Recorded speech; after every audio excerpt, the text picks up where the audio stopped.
¿Cómo desarrollar una vida espiritual? ¿Cómo desarrollar una vida espiritual? Y vamos a ver algunas formas de poder desarrollar nuestra vida espiritual. En primer lugar, ofreciendo una vida santa y agradable a Dios. Eso es lo primero que usted y yo tenemos que hacer para que podamos vivir vidas espirituales. Ofrecer nuestra vida de una manera santa y agradable a Dios. Y usted me dice, pastor, ¿y dónde está eso? En el Romanos 12:1. Versículo primero. Por lo tanto, hermanos, tomando en cuenta la misericordia de Dios, les ruego que cada uno de ustedes en adoración espiritual ofrezca su cuerpo como sacrificio vivo, santo y agradable a Dios. Y Pablo está diciendo, les ruego, les pido por favor que presenten vuestros cuerpos en santidad. Este punto está hablando de santidad. Cuando presentamos nuestros cuerpos como un sacrificio vivo, entonces Dios santifica nuestra vida y Dios quema nuestras impurezas. Ninguna persona, escuche esto, ninguna persona que vive en el desorden puede vivir en santidad. ¿Por qué? Porque el orden en la vida demuestra la santidad. Usted no puede vivir en santidad si usted no vive una vida ordenada.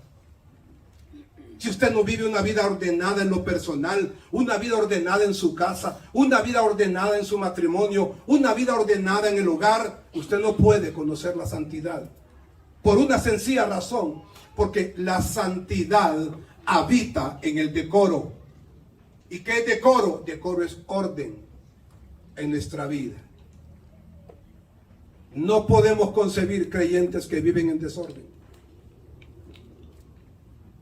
El Espíritu Santo debe convencernos de juicio y de pecado para que nuestra santidad adorne nuestra vida y para que nuestra santidad honre la casa de Dios. Yo necesito vivir en santidad porque es un adorno para mi vida, pero también porque mi santidad honra esta casa en la cual yo persevero cada domingo. Cuando hay santidad, Dios sacude nuestra vida, los cimientos se aflojan y empiezan a caer cosas de nuestra carne. Por ejemplo, cuando hay santidad, cae el orgullo. Usted no puede ser un creyente orgulloso. Yo no puedo ser un creyente orgulloso si tengo santidad. Cae la crítica, la contienda, la indiferencia, los resentimientos. Entonces ya no tenemos creyentes resentidos. El engaño, la lástima propia y sobre todo el volvernos creyentes complicados y difíciles ya no cabe en nosotros. Porque eso que es parte de la carne cayó. ¿Cuándo cayó? Cuando usted y yo decidimos abrazar la santidad. Un predicador dijo, siempre muere algo cuando la santidad de Dios se encuentra con la carne nuestra. Escúchelo, siempre muere algo cuando la santidad de Dios se encuentra con la carne nuestra. Y un escritor mencionó, Cristo no ha venido para atormentar nuestra naturaleza carnal, sino para matarla. Cristo no quiere incomodar, molestar o, digamos, atormentar mi naturaleza carnal. No, Cristo lo que quiere es matarla. ¿Y eso qué significa, pastor? Eso significa que Cristo quiere matar o destruir aquello que está en nuestro interior y que nos lleva a caer y a fallar y nos aleja de la santidad cada día. Por esa razón mucha gente vive en la carnalidad. Por esa razón todavía hay creyentes que viven con algunos asuntos de la carne. ¿Por qué? Porque no lo han crucificado en la cruz de Cristo. Y no han permitido que la santidad de Dios abrace sus vidas. necesitamos ser un pueblo santo. En segundo lugar, ¿cómo hacer para que usted y yo podamos vivir vidas espirituales? En segundo lugar, permitiendo una transformación personal. Y eso está en el segundo versículo de Romanos 12. Romanos 12:2. No se amolden al mundo actual, sino sean transformados mediante la renovación de la mente. Y así podrán comprobar cuál es la voluntad de Dios, buena, agradable y perfecta. Que no nos amoldemos a este mundo. Que no nos acomodemos a vivir como vive el mundo. Yo no vivo como vive el mundo, yo vivo como dice Dios que debo de vivir. Y en una traducción del lenguaje actual, escuche lo que dice: no vivan como vive el mundo, al contrario, cambien su manera de ser y de pensar. Y en la Biblia Dios habla hoy, 1994, que es la que más me encanta, y seguramente alguno de ustedes va a querer comprármela después de la prédica. ¿Sabe qué dice en esta Biblia? Dios habla hoy: no vivan ya según los criterios del tiempo presente. Al contrario, cambien su manera de pensar para que así cambie su manera de vivir. Así lo dice aquí. Transformarse entonces, amados hermanos, es cambiar de mentalidad. Cuando usted se transforma, usted cambia la mentalidad. Y si cambia su manera de pensar, entonces cambiará su manera de hablar. Y si cambia su manera de hablar, va a cambiar su manera de vivir. Y todo creyente, escuche esto que le voy a compartir y que también está en pantalla. Dios ha depositado su poder en nuestro interior para que podamos transformar todo lo malo en bueno, lo estéril en fértil y lo árido pueda ser cambiado en manantiales de aguas frescas. Claro que tenemos esa posibilidad. ¿Por qué la tenemos? No porque tengamos fuerzas en nosotros, no porque tengamos la capacidad en nosotros mismos, sino porque Dios ha depositado ese poder del Espíritu Santo para que lo malo se cambie en bueno, para que lo árido pueda dar fruto. Todo creyente debe aspirar a ser transformado, porque sin transformación no se puede conocer la voluntad de Dios. Pablo dice, para que podáis conocer la voluntad de Dios buena, agradable y perfecta, pero muchos no la conocen. Porque para conocer la voluntad de Dios necesito ser transformado por Él primero. Y mucha gente quiere conocer la voluntad del Señor. Yo quiero conocer la voluntad de Dios. No la va a conocer hasta que usted permita que Dios transforme la vida suya. Somos vasijas de barro en manos del alfarero, y en nuestro interior reposa el poder transformador del Espíritu Santo. Número 3. Tercera forma para poder vivir una vida espiritual: teniendo una sana autoestima.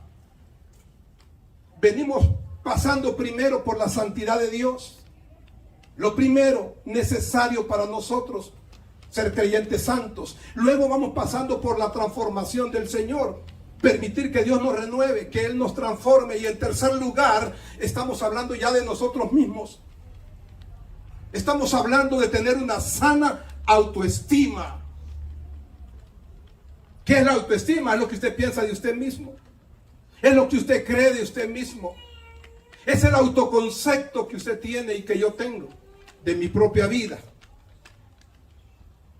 Y eso está en la Biblia, pastor. Ahí está en el versículo 3. Romanos 12:3. Por la gracia que me ha sido dada, les digo a todos ustedes: nadie tenga un concepto de sí más alto que el que debe tener, sino más bien piense de sí mismo con moderación, según la medida de fe que Dios le haya dado.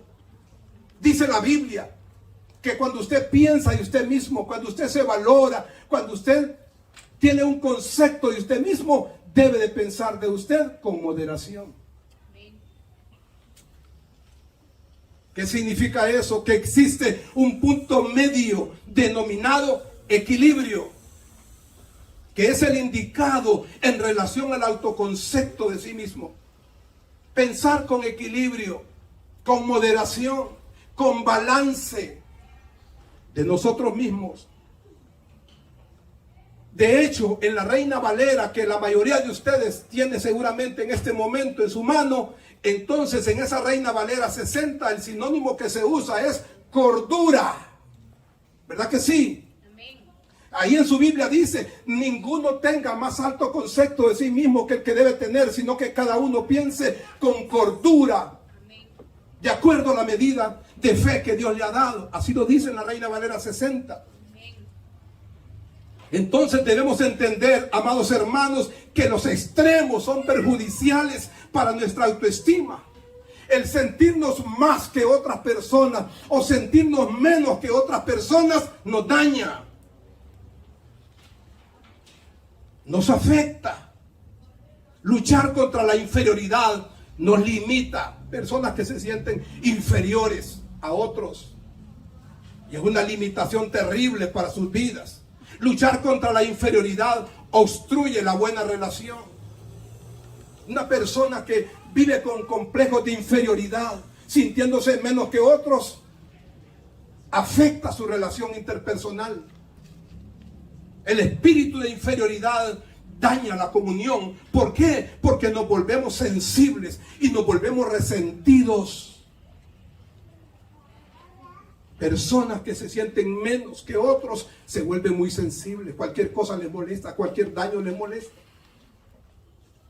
Un líder o el pastor por ahí iba pasando, no se fijó en ella, no le dio la mano, ya está resentida.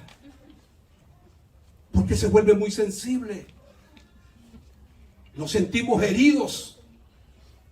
Pero también el creernos superiores a otros nos engaña también. Es otro problema grave también. Creernos más que otros maltrata la relación, afecta al compañerismo y aleja a las personas de nosotros. Si usted se cree más que otras personas, tenga la seguridad que mucha gente no va a querer estar cerca de usted. Yo no quiero estar cerca de personas que se creen más que los demás.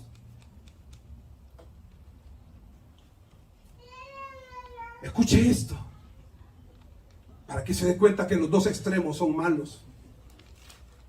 Tan malo es no pasar del piso en la autoestima que tenemos de nosotros mismos, como malo es elevarnos al cielo creyéndonos que somos la mano derecha de Dios. Las dos cosas son malas. Y no podemos abandonarnos en el rincón de la vida pensando que no valemos nada. Pero tampoco nos podemos sentar en el centro de la existencia creyendo que nosotros somos los consentidos de Dios. Ni una ni otra. Ni sintiéndose más que nadie, ni sintiéndose menos que nadie. ¿Y por qué estoy hablando de este punto? Porque el versículo 3 así lo está expresando.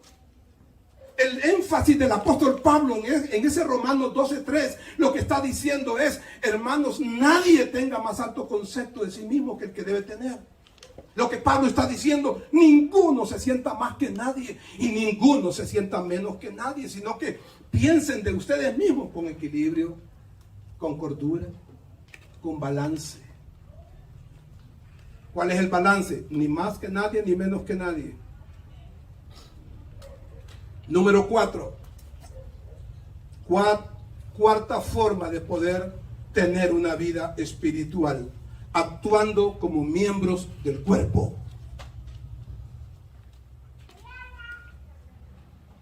Verso 4 y 5. Pues así como cada uno de nosotros tiene un solo cuerpo con muchos miembros y no todos estos miembros desempeñan la misma función, también nosotros, siendo muchos, formamos un solo cuerpo en Cristo y cada miembro está unido a todos los demás.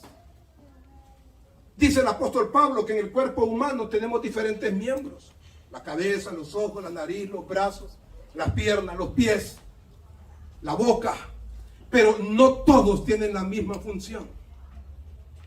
Lo mismo pasa en el cuerpo de Cristo, lo mismo pasa en la iglesia. Somos muchos miembros y no todos tienen la misma función. Dice la Biblia que Dios puso a los miembros en el cuerpo. ¿Sabe cómo dice? Que Él puso a los miembros en el cuerpo como Él quiso. Amén. Y si Él puso en el cuerpo de Cristo a esta hermana en un cargo o en una posición, ¿cuál es el problema? Si Dios quiso. Y si Él puso a otra persona en otra posición, ¿y cuál es el problema? Si Él así quiso.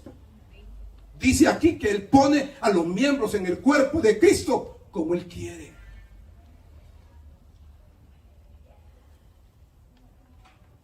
Y esta versión tan hermosa, Dios habla hoy 1994, ¿sabe cómo dice? No todos los miembros sirven para lo mismo.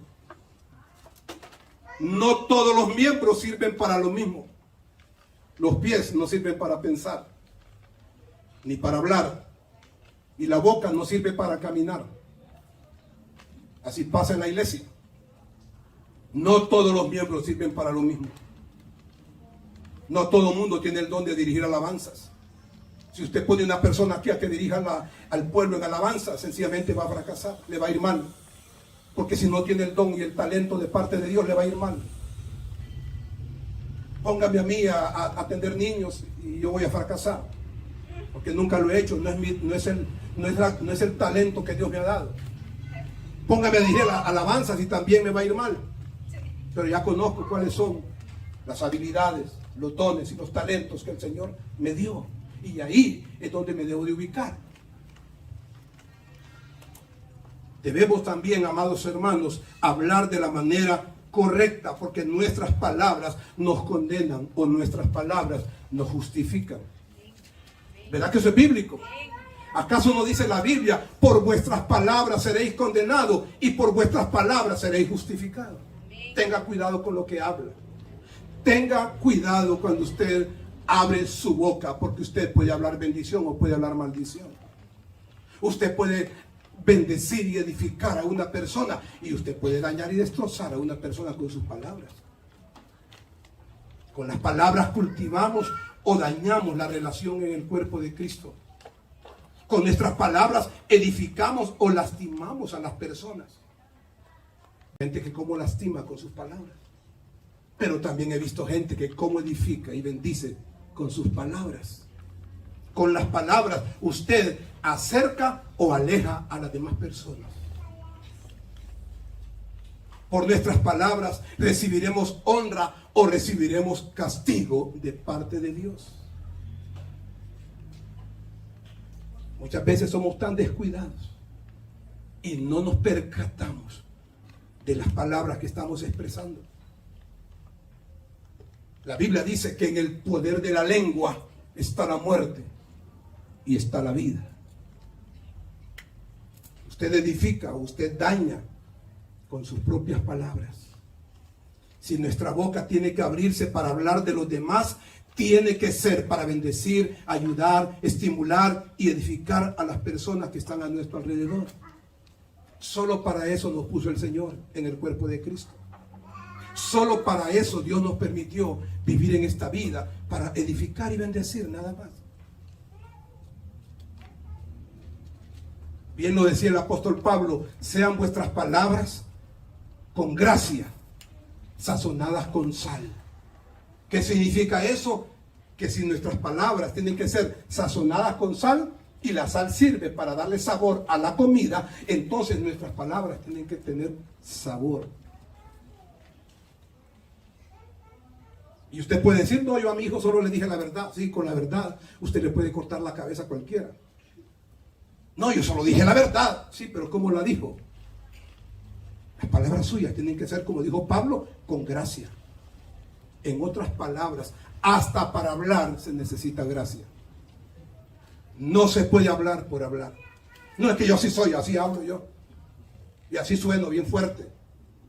Yo sueno así como bien grosera. Sí, pero debe cambiar. Porque para eso estamos, para aprender a conducirnos de la manera correcta con los demás, para aprender a conducirnos de la manera correcta con Dios. Y cuando yo leo al apóstol Pablo que dice, sean vuestras palabras sazonadas con sal, sean vuestras palabras con gracia, entonces yo me detengo y digo, no puedo hablar de cualquier manera. No me es permitido expresarme con mi esposa, con mis hijos y con los demás de cualquier manera. Un papá que sabe hablar con gracia a su esposa y a sus hijos, tiene una familia bendecida. Una mujer que sabe sacar palabras de su boca con gracia, con sabor, con misericordia para su familia, tendrá una familia bendecida. Así que también al hablar debemos hacerlo con transparencia, con honestidad, con integridad y sobre todo con la verdad, sin mentiras. Nunca practiquemos la mentira, porque es de las cosas que Dios más odia. Y la palabra dice que el padre de mentira es Satanás. Por eso la gente no confía en alguien que miente. Los mentirosos no se ganan la credibilidad de las personas. Al contrario, se ganan el rechazo de la gente. La gente mejor se aparta. Y nada más horrible en esta vida, nada más horrible en esta vida, que una persona se gane la fama de ser mentiroso, que una mujer se gane la fama de ser mentirosa. Eso es terrible. ¿Cómo hago, pastor? Siempre practique la verdad. Nunca mienta. Nunca mienta, aunque usted haya cometido un error. Pero la gente ama a una persona sincera, aunque se haya equivocado. La gente ama a un hombre sincero, a una mujer sincera, aunque cometa errores. Número 5. ¿Cómo hacemos para tener una vida espiritual? Sirviendo según nuestros dones y capacidades.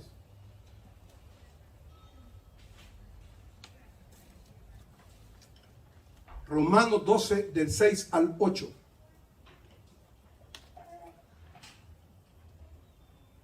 Tenemos dones diferentes, según la gracia que se nos ha dado. Si el don de alguien es de profecía, que lo use en proporción con su fe. Si es de prestar un servicio, que lo preste. Si es el de enseñar, que enseñe. Si es el de animar a otros, que los anime. Si es el de socorrer a los necesitados, que dé con generosidad. Y si es el de dirigir, que dirija con esmero. Y si es el de mostrar compasión, que lo haga con alegría. Usar los dones, los talentos, las capacidades que todos tenemos. Dios nos dio dones y talentos a todos. La Escritura dice que a uno 2, a otro 5, a otro 10. Eso significa que no hay nadie en el cuerpo de Cristo que no tenga una habilidad o una capacidad de parte del cielo. Algunos tendrán 1, otros tendrán 3, otros tendrán 8, no importa. Pero úselo. Cuando servimos, pasan muchas cosas. Cuando servimos, agradamos a Dios. No servimos por agradar a los hombres, aunque le sirvamos a los hombres. Escuche eso. No servimos para agradar a los hombres, aunque le servimos a los hombres. No lo hacemos por recibir recompensa de los hombres, aunque los hombres pueden agradecerlo. Claro que sí. Cuando servimos, edificamos el reino. Cuando servimos, enriquecemos la iglesia local también. Esta iglesia es bendecida cuando usted sirve en esta iglesia. En la casa de Jehová se exalta, se adora, se tiene comunión, se informa, se aprende, se disfruta, se recibe, se compromete uno, pero también en la casa de Jehová se sirve. Cuando servimos, bendecimos a otros. Bendecir a las demás personas, sirviéndoles, es el privilegio más hermoso que tenemos. Se lo repito, cuando bendecir a las demás personas, sirviéndoles, es el privilegio más hermoso que tenemos. No se pierda ese privilegio entonces. Cuando servimos, crecemos. No se puede crecer en Dios estando de brazos cruzados. Usted no va a crecer si usted solamente está leyendo la Biblia, orando, ayunando. No, se crece cuando se sirve. Norman Miller dijo de esta manera: hay una ley de vida cruel y exacta que afirma que uno debe crecer o, en caso contrario, pagar más por seguir siendo el mismo. Uno debe crecer siempre, y en caso contrario usted va a pagar un precio muy caro por seguir siendo la misma persona. Cuando servimos nos desarrollamos también. El creyente se desarrolla, se forma, madura cuando sirve en el reino del Señor. Cuando servimos nos formamos, y la formación se gana, hermanos, la formación se gana sirviendo, no siendo servido. Usted nunca va a tener formación cristiana en su vida si usted está esperando que todo el mundo le esté sirviendo. Si solo vivo para que me sirvan. Aparte que la vida así no tiene gracia. Lo que le pone sabor a esta vida es que usted sea de utilidad y de servicio y de bendición a los demás. ¿Y cómo lo hago? Sirviendo a otros. Y lo más importante, cuando servimos damos fruto también. Si usted no ha dado mucho fruto, seguramente no está sirviendo mucho. Porque cuando uno sirve, uno da fruto. Número 6. La sexta forma de poder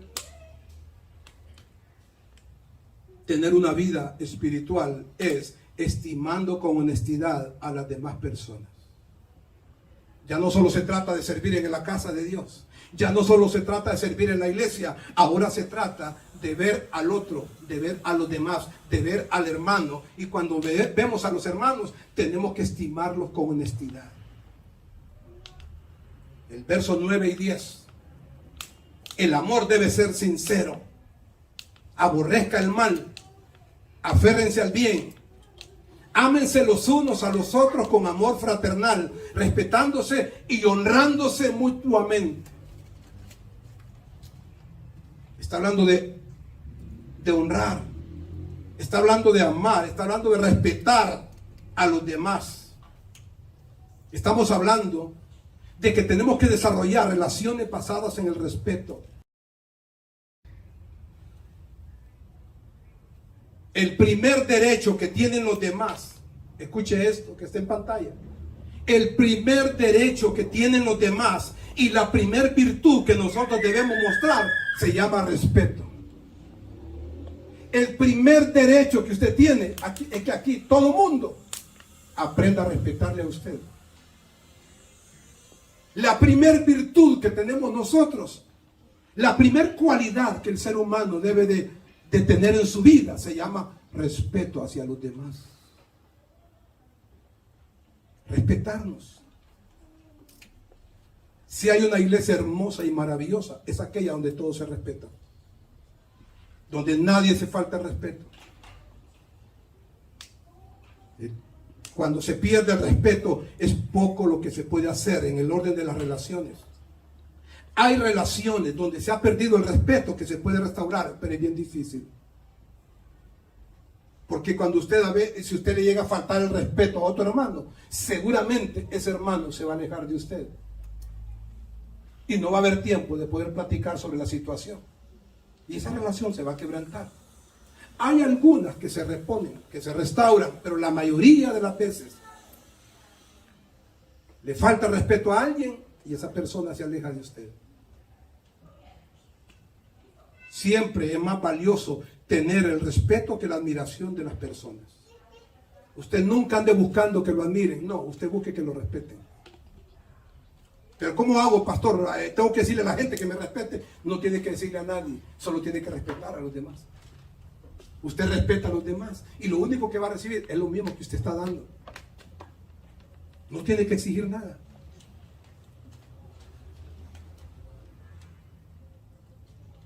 Transitemos por relaciones genuinas.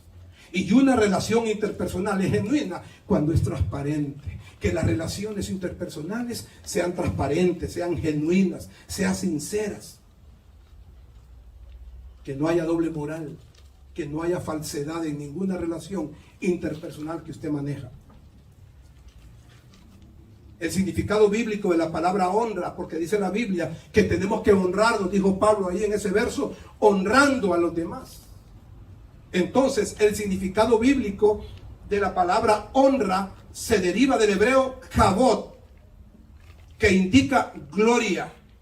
¿Y eso qué significa? Significa apreciar y estimar a una persona a través de la obediencia, el respeto, la admiración y la retribución. Eso es honra. Honrar a una persona es eso. Es apreciarla. Es estimarla. ¿A través de qué? A través de obediencia, respeto, admiración. Número 7. Perseverando con las actitudes correctas. Entonces, una vida espiritual no solamente tiene que ver con la forma en que nos relacionamos con el cuerpo de Cristo, con el respeto, con el aprecio, con la honra que tenemos que tener hacia los demás hermanos. No, también tiene que ver con nuestras actitudes. ¿Se da cuenta cómo no es fácil tener una vida espiritual como Dios quiere? Porque va pasando por todos estos pasos que estamos dando. Entonces, pastor, ¿tiene que ver con actitudes mías? Claro que sí. Claro que sí. ¿Y dónde está eso? En el verso 11. Romanos 12, 11 y 12. Nunca dejen de ser diligentes, antes bien sirvan al Señor con el fervor que da el Espíritu. Alégrense en la esperanza, muestren paciencia en el sufrimiento, perseveren en la oración. Le voy a dar este consejo. Es para usted y es para mí. Viva de tal manera,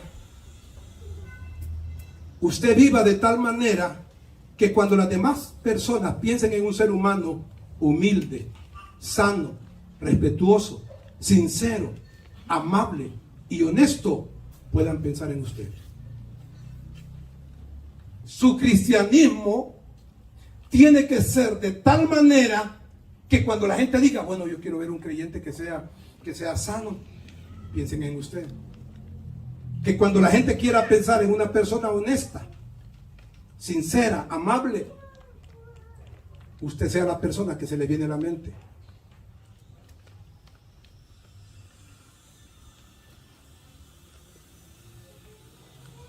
No vivamos entonces dejando las cicatrices de ser una persona orgullosa, enferma del alma, con amargura en el corazón y volviéndose insoportable para los demás. Yo no quiero vivir así.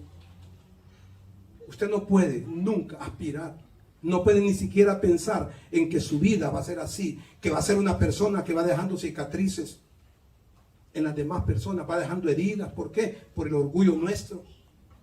No podemos pensar que nuestro cristianismo será de una persona enferma del alma. Un creyente, una creyente con amargura en el corazón. Y un creyente que se vuelva insoportable para otros. No. Si usted es un verdadero creyente, yo soy un verdadero creyente, entonces la palabra dice que somos olor grato de Cristo para los demás. Entonces los demás van a sentir algo rico cuando se acercan a saludarle. Cuando se acercan a tratarle a usted, usted va a ser una persona que la gente va a querer estar con usted. Pero qué triste que siendo un creyente, yo me vuelva insoportable para otros.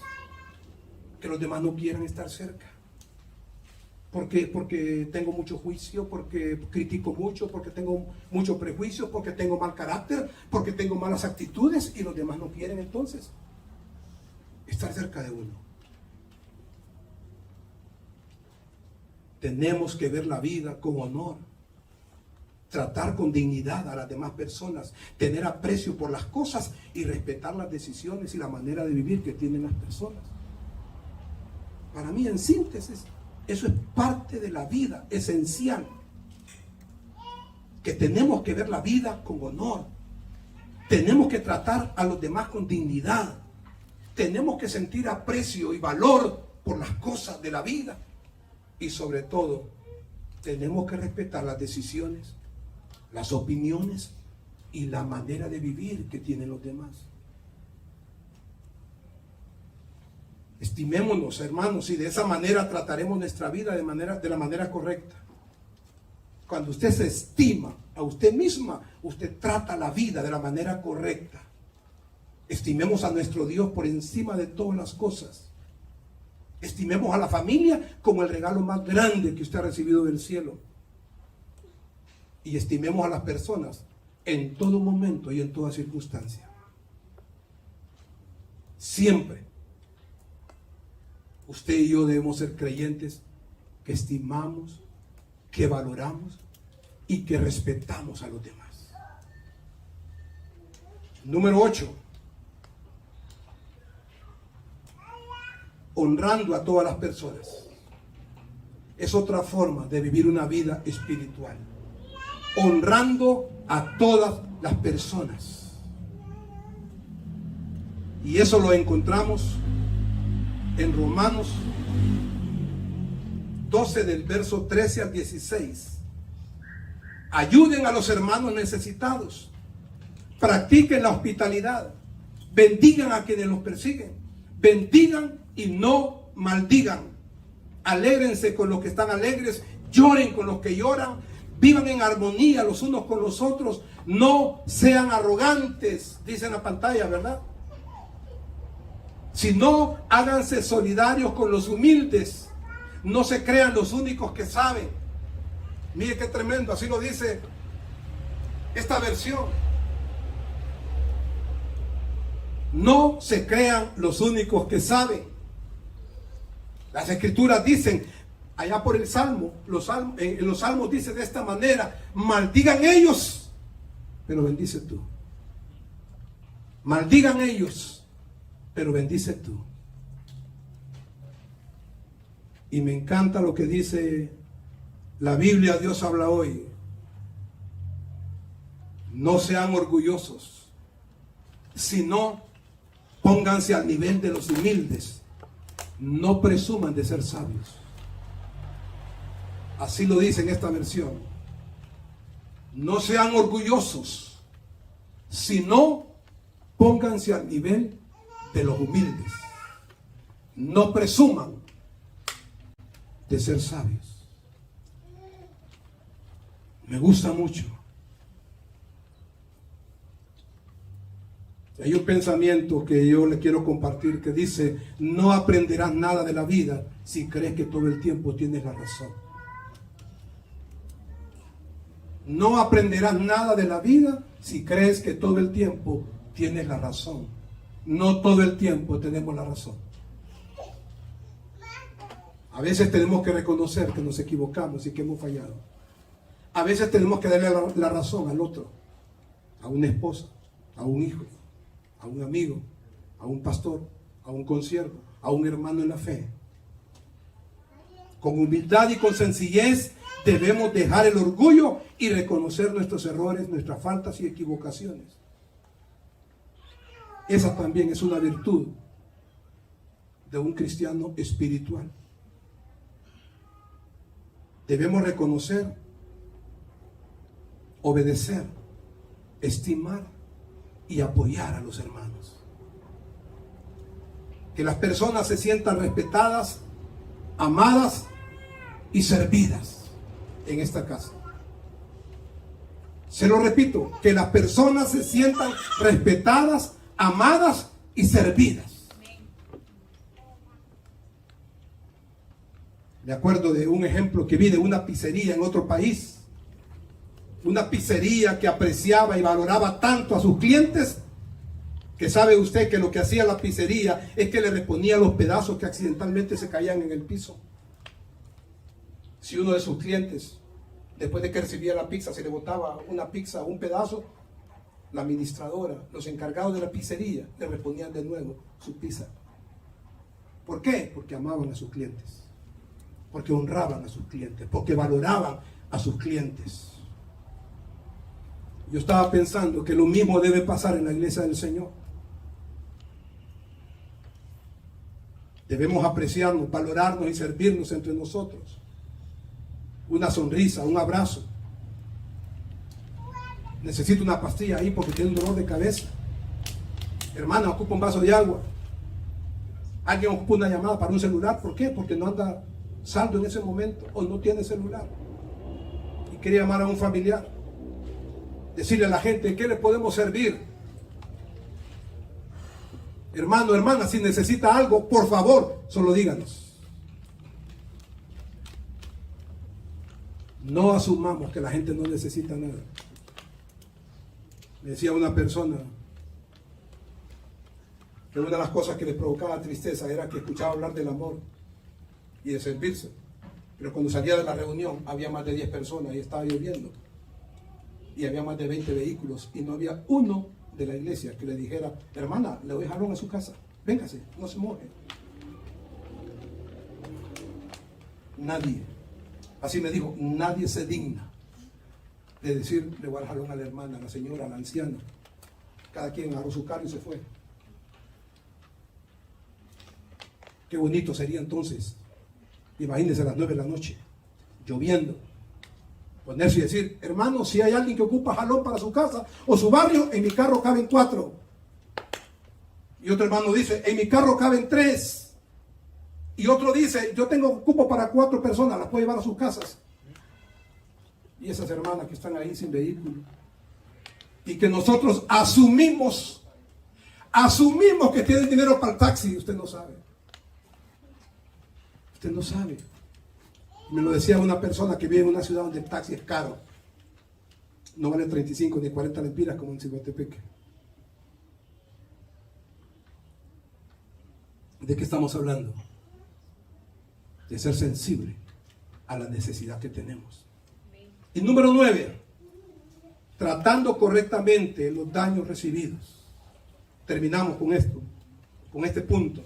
Romanos 12, 17 al 21. No paguéis a nadie mal por mal. Procuren hacer lo bueno delante de todos, si es posible. Y en cuanto dependa de ustedes, vivan en paz con todos. No tomen venganza, hermanos míos, sino dejen el castigo en las manos de Dios. Porque está escrito, mía es la venganza, yo pagaré, dice el Señor. Antes bien, si tu enemigo tiene hambre, dale de comer. Si tiene sed, dale de beber. Actuando así, harás que se avergüence de su conducta. No te dejes vencer por el mal. Al contrario, vence el mal con el bien. Acá dice que cuando nosotros actuamos bien con los que nos hacen mal, dice acá, harás que se avergüence de su conducta. La Nueva Versión Internacional así lo dice. En la Reina Valera 60 dice, haciendo esto, aguas de fuego amontonará sobre su cabeza.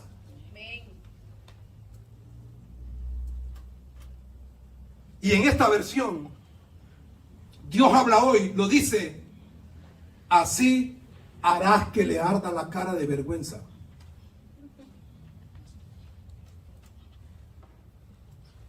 Que nuestras relaciones puedan bendecir a los demás, porque la Biblia dice, no sea vencido de lo malo, sino vence el mal con el bien que está en ti. Bendecimos a los demás cuando nuestra relación edifica sus vidas. Y escuche esto, que está en su pantalla también. Ninguna persona que conserva en su corazón sentimientos de resentimiento y rencor contra otro ser humano puede hacer una profesión sincera de fe. Nadie que en su corazón guarda resentimientos y malas actitudes hacia otros jamás va a poder hacer una verdadera confesión de fe. Es más, si uno de nosotros guarda en su corazón estos sentimientos de resentimiento, de rencor o de rechazo hacia otros, si uno de nosotros lo guarda, escuche esto, nadie va a creer en que nuestro cristianismo es genuino y es verdadero.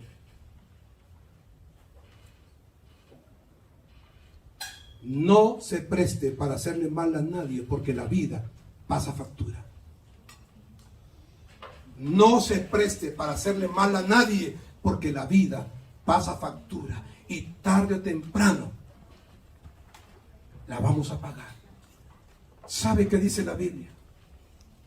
Y está hablando la boca de Dios. No está hablando la boca de ningún hombre, de ningún pastor, de ningún profeta. Es la boca de Dios que dice: juicio sin misericordia se hará con el que no tenga misericordia. Usted y yo no tenemos misericordia con alguien. La Biblia dice que juicio sin misericordia se hará con nosotros. Por eso, amados hermanos, es mejor, nos conviene movernos en la gracia, en la bondad y en el amor hacia las demás personas.